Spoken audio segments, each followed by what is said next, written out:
The room is quiet the way old rooms are quiet, settled, resigned, untouched by years except for the slow drift of dust across forgotten surfaces.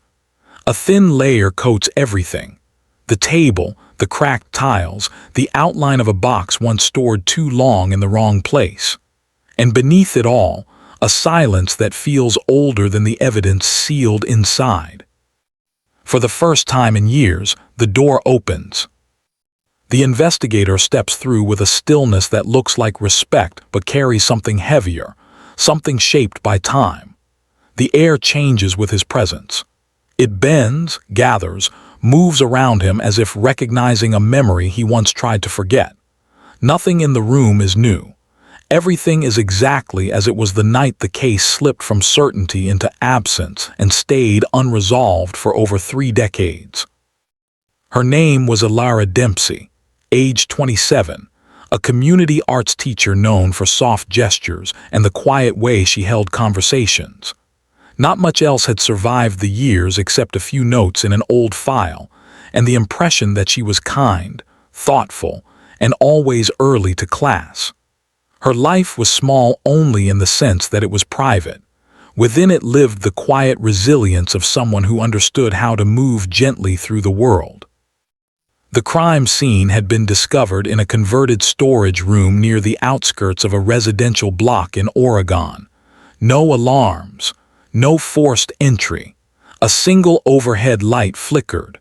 The lock had been functional, the window shut from inside.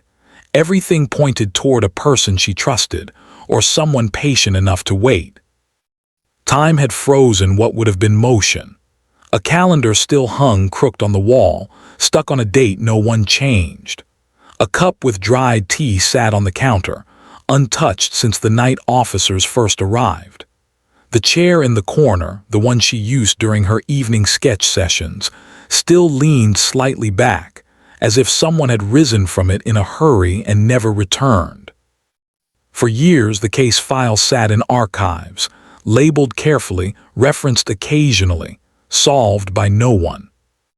Now the investigator stands again in the middle of the space as if drawn by a quiet promise he once made to himself.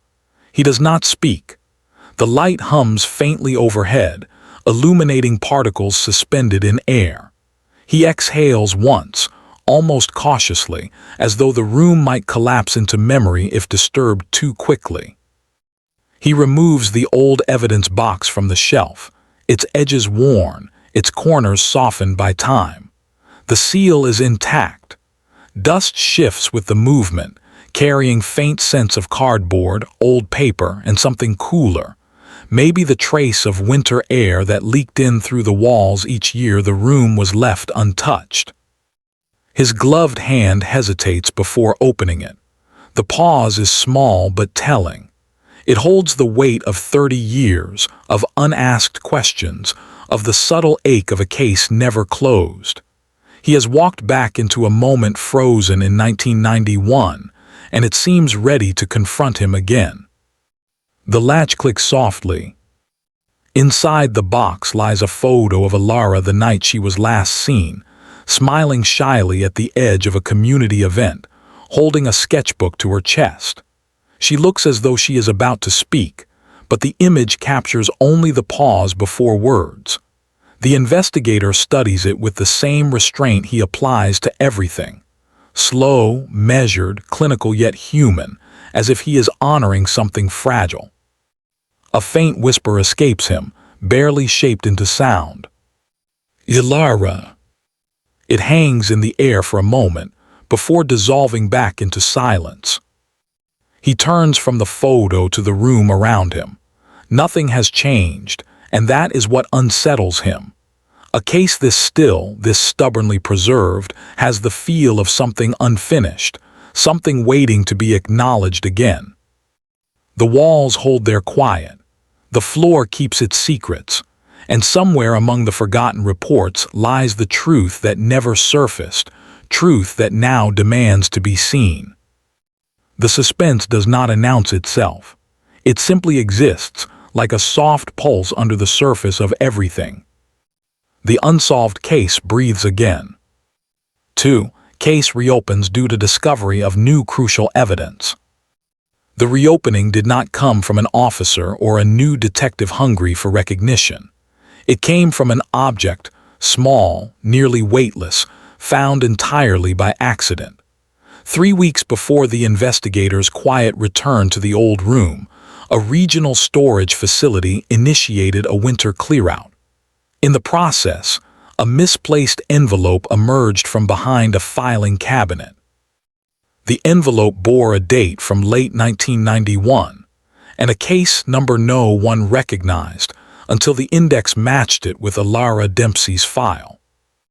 Inside the envelope rested a strip of photographic negatives. Nearly discarded. Nearly forgotten. But not lost. The facility coordinator, unsure of the envelope's relevance but unwilling to discard a case-labeled item, sent it to the division archive.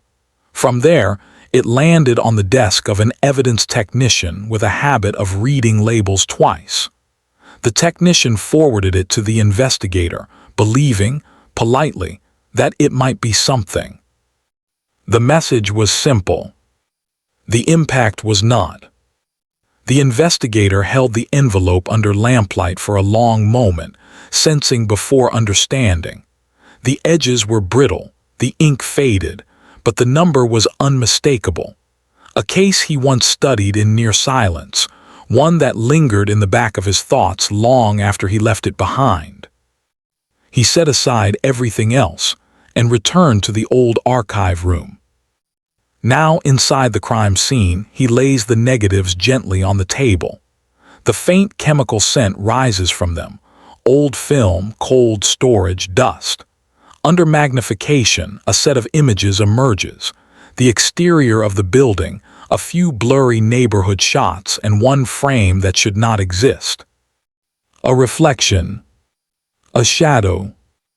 A figure partly visible in the corner of the film, positioned oddly beside the doorway. Not an officer, not Elara, someone else entirely. The angle of the shot suggests it was taken unintentionally. Perhaps the photographer brushed the shutter by mistake. Or maybe the frame was considered irrelevant at the time. The original prints do not include it, which means the negative was filed separately and then misplaced. He adjusts the focus, leaning closer. The figure appears to be holding something, a small object near their side. The silhouette is indistinct, blurred, but the gesture is unmistakable. The person is turning away, not toward the door. Leaving, not entering. It contradicts the initial assumption that the case involved a single point of entry. The investigator's breath tightens slightly, not from emotion but from method. New evidence means new questions. New questions reshape the edges of old timelines, and the case that once felt static now begins to shift. He begins documenting the negatives, noting angles, positions, shadows, potential sources of light. His notes are precise, void of assumptions, anchored entirely in observation. He avoids speculation. Speculation weakens accuracy. Instead, he builds the scene slowly, grounding every deduction in what can be seen, what can be measured. Outside the building, the winter air presses faintly against the cracked window. Inside, the only sound is the soft slide of paper as he moves the negative from one position to another. He recalls the statement from the original photographer, a young officer assigned briefly to the unit that year. The officer had mentioned blurry extras in the roll but dismissed them as exposure errors. None were logged. None were examined. Until now.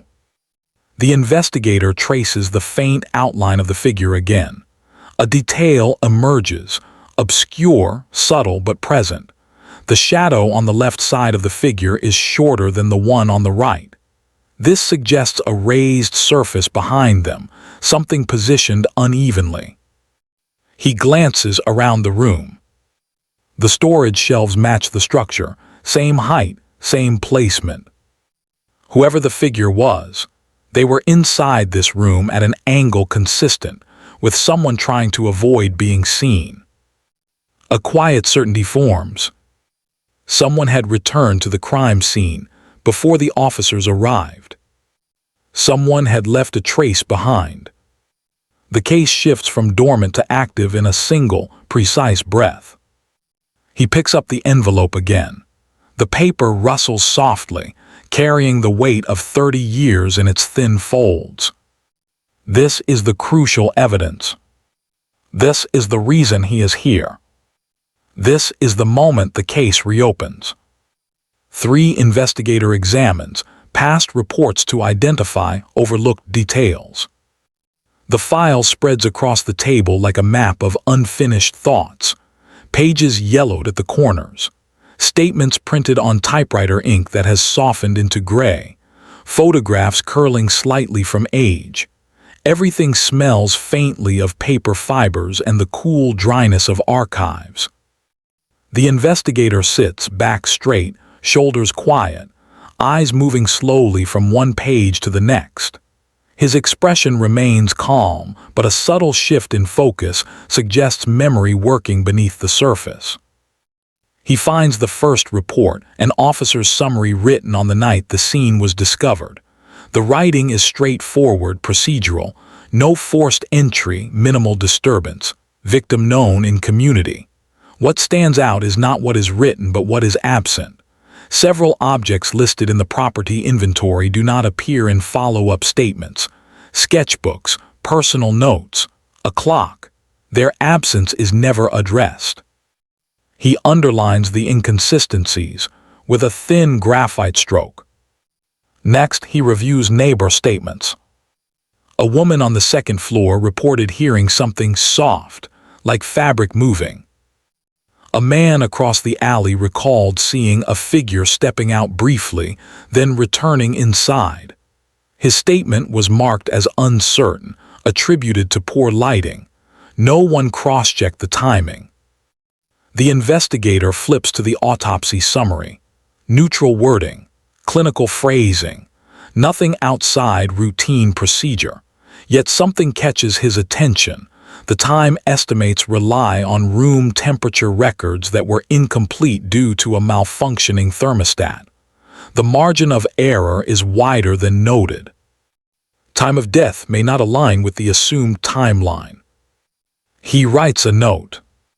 Reevaluate interval, possible earlier presence. He moves to the final section, miscellaneous items from the scene. One line stands out. Found on chair, partial sketch unsigned. The sketch is included, a faint graphite outline of a hand holding a small rectangular object, not detailed, not shaded, but intentional. He studies it carefully. The angle resembles the silhouette in the newly found negative, a hand positioned downward, holding something close to the side, a parallel that might not be coincidence.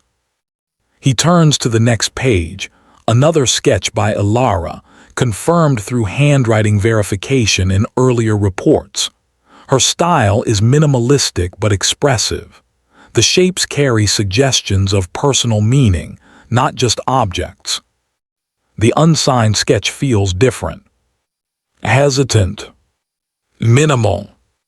As though drawn by someone attempting to copy her style, without fully understanding it. He lifts the sheet closer to the light. The pressure marks in the paper indicate a hand unaccustomed to delicate strokes, uneven weight, a slight tremor on the lower edge. Someone else drew this. Someone in the room that night. He places the sketch beside the negative frame.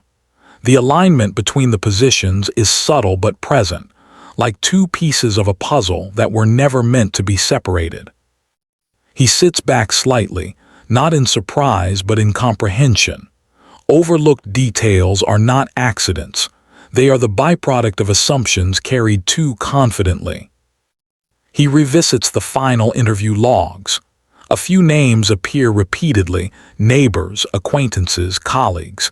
Some statements are short, almost evasive.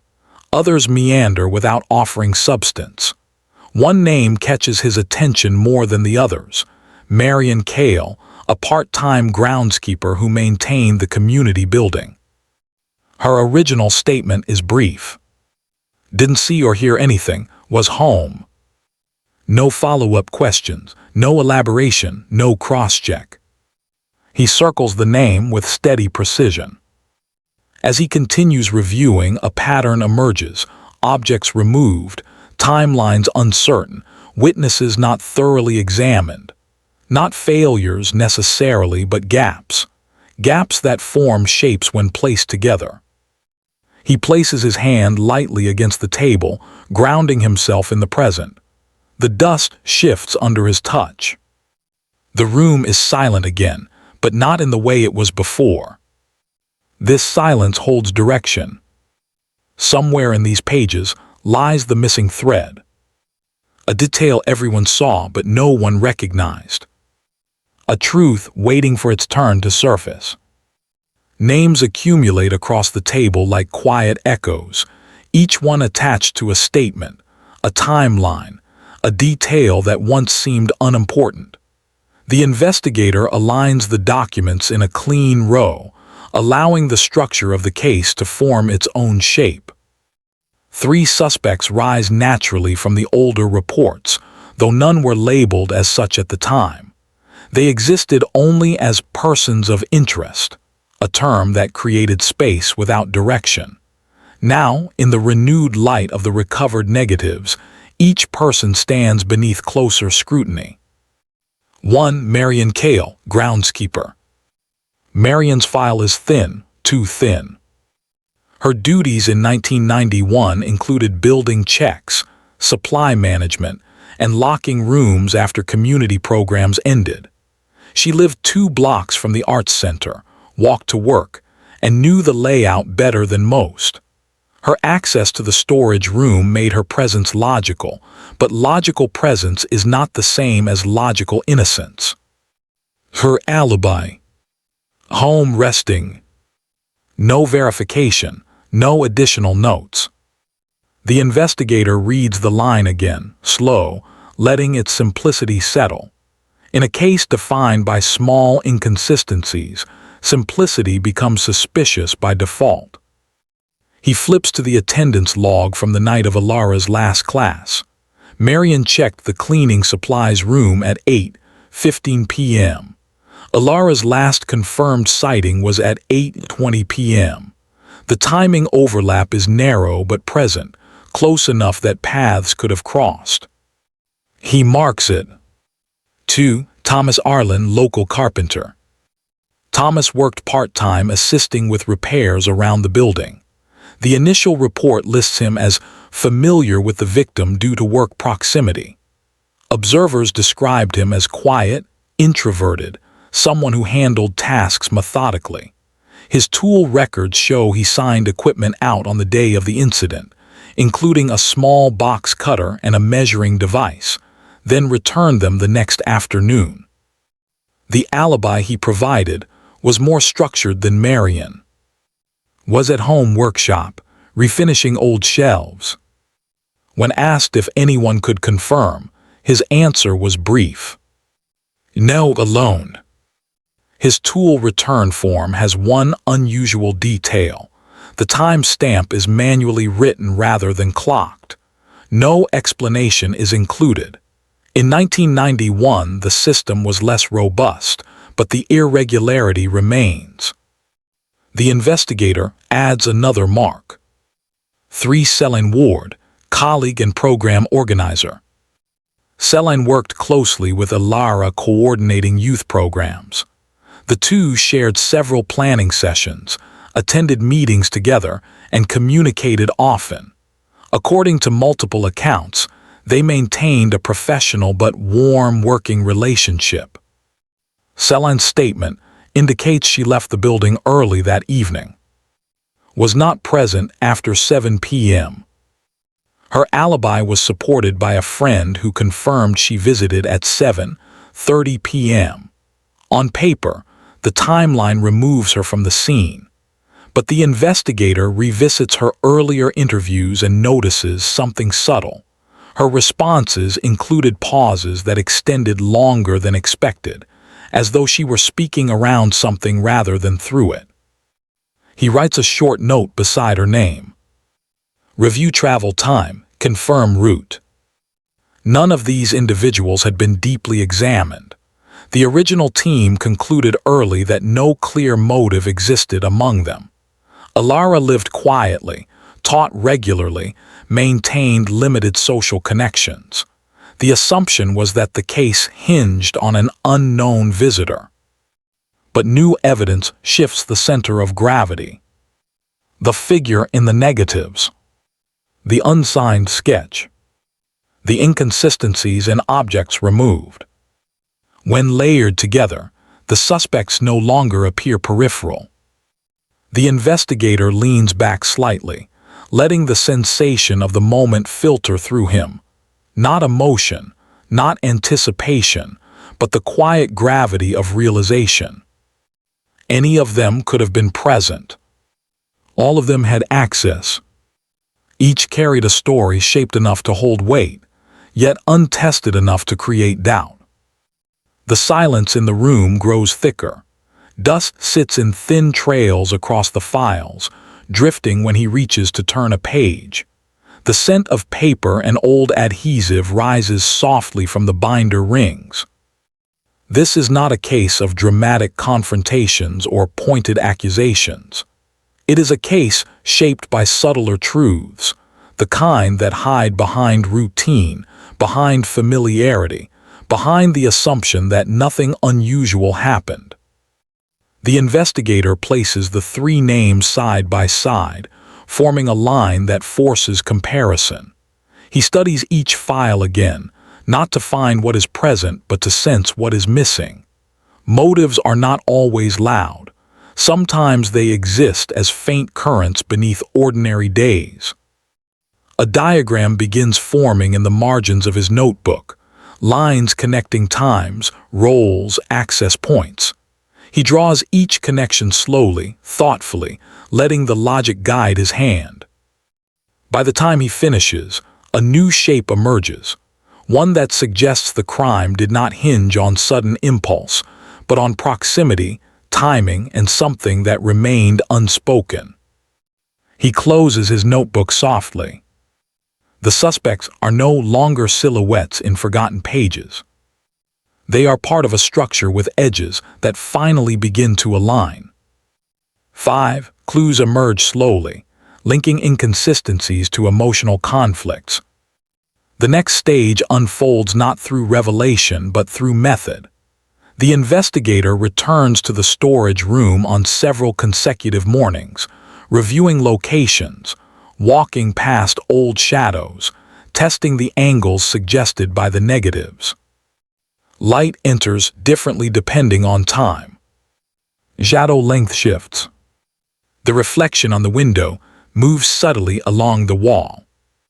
He studies these changes in silence, taking measurements, comparing them with the images on the film strip.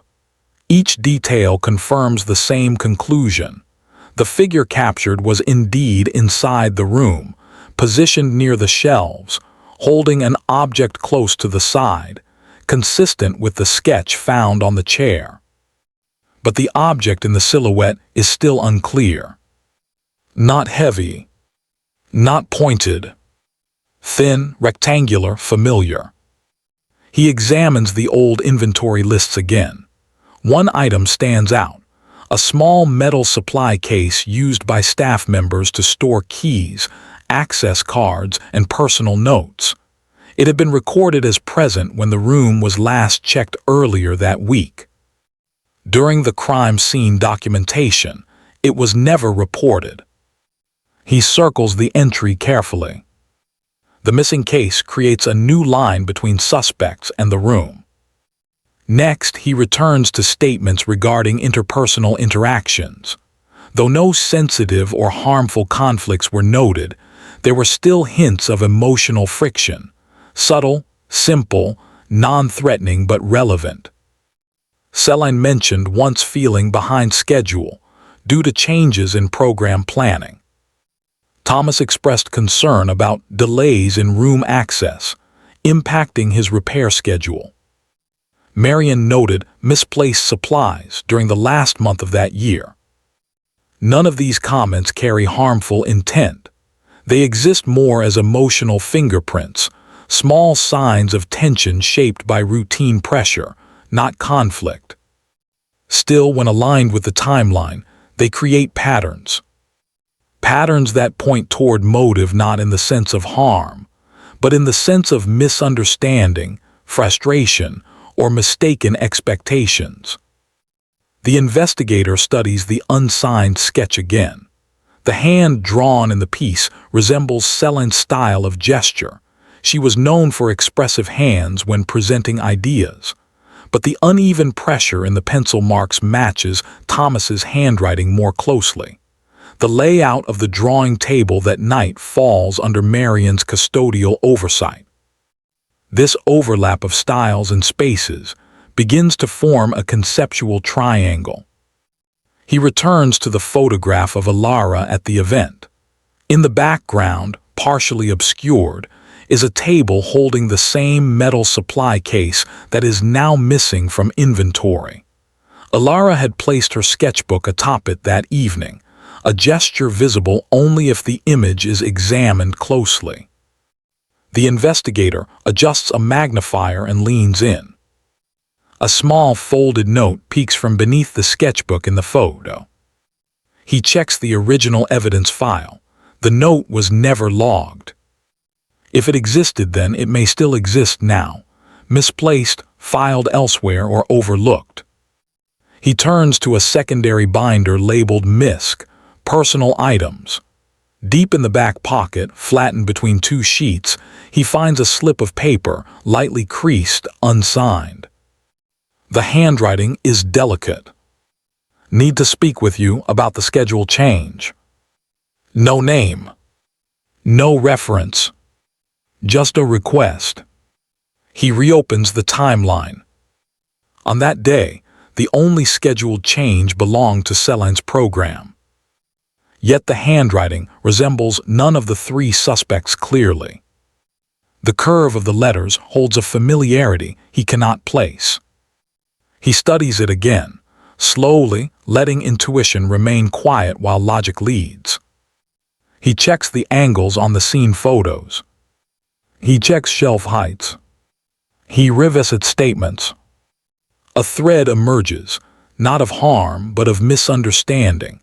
Someone intended to meet Elara that night for a simple discussion regarding schedules or supplies. Someone brought the metal case containing notes or keys. Someone attempted to copy her sketching style, perhaps while waiting, perhaps while passing time. The sketch was unfinished, suggesting interruption. The figure in the negative turning away, suggesting hesitation.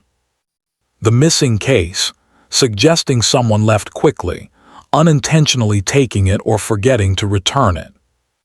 The investigator's eyes narrow slightly. None of these details point to aggression.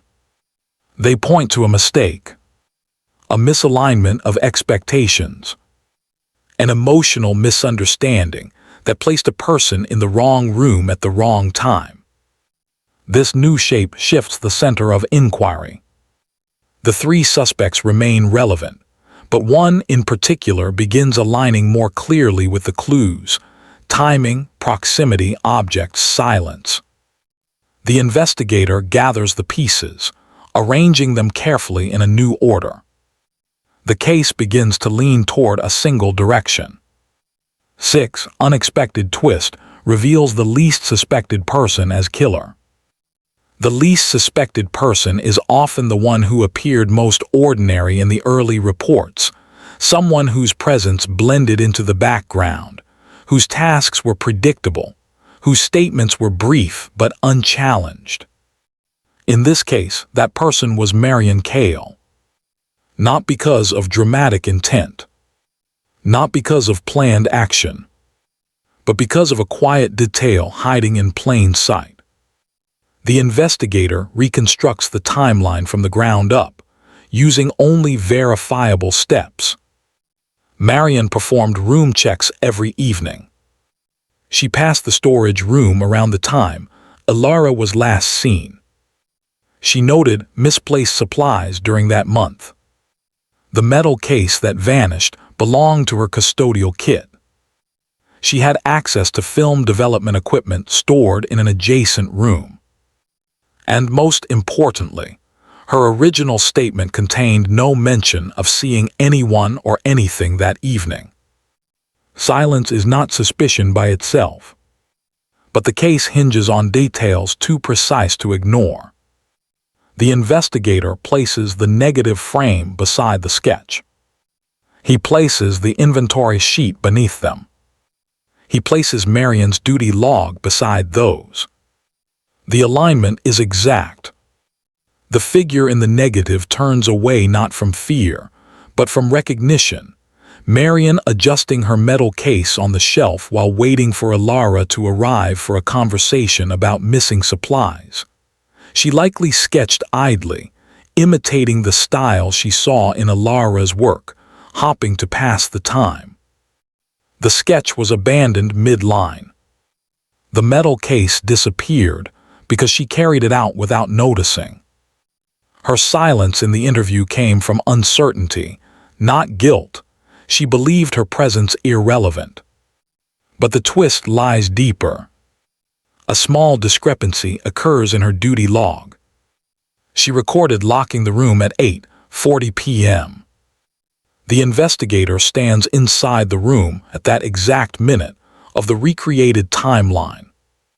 The angle of the shelves, the thin line of shadow, the timing of the flickering light. Everything matches the silhouette in the negative. The twist is not a reveal of intent, but a reveal of presence. Marion was there. She left before others arrived. She believed the room empty. She believed nothing unusual occurred. But she was the last person to see Elara alive. The revelation is not dramatic in tone. It is quiet, clinical, logical, devastating precisely because it relies on ordinary details that slipped past everyone. The least suspected person was never hidden. She was simply overlooked. The investigator closes the folder with slow finality. Not because the case is complete, but because clarity has finally taken shape. The building feels quieter than usual as the investigator walks down the corridor one last time, the soft echo of his steps barely touching the walls. Morning light filters through the high windows in thin, pale lines. Dust moves through the beams in slow spirals, drifting without urgency, as though time itself is taking a final breath before settling back into stillness. He stops outside the storage room. The door stands exactly as it did when he first reopened the case. Old hinges, faint scratches along the frame, the same muted flacking paint that spoke of years of weather and neglect. The handle feels cold beneath his glove, not unpleasantly so, but with the familiar temperature of objects that have not been touched often or recently. He opens the door quietly, not because silence is required anymore, but because the room deserves it. Inside, the space holds the same arrangement. Shelves leaning slightly under their own weight, the far wall lined with boxes marked in fading ink, the single overhead light flickering with a rhythm that feels distant yet steady. The air smells faintly of dust and dry cardboard, a scent that has become part of the investigator's memory of this case. He steps forward. Every object in the room seems to hum with a kind of subdued significance. The sketches, the archived envelopes, the negatives, the chair in the corner. Not one of these objects speaks loudly, yet each contributed to the quiet revelation that slowly formed during the investigation. Elara's presence lingers not through anything dramatic, but through subtle impressions. The slight indent on the sketching table, the faint shape left by her cup, the unfinished lines drawn by someone waiting in her space. The room carries the kind of memory that does not declare itself, but allows the careful observer to understand what once occurred.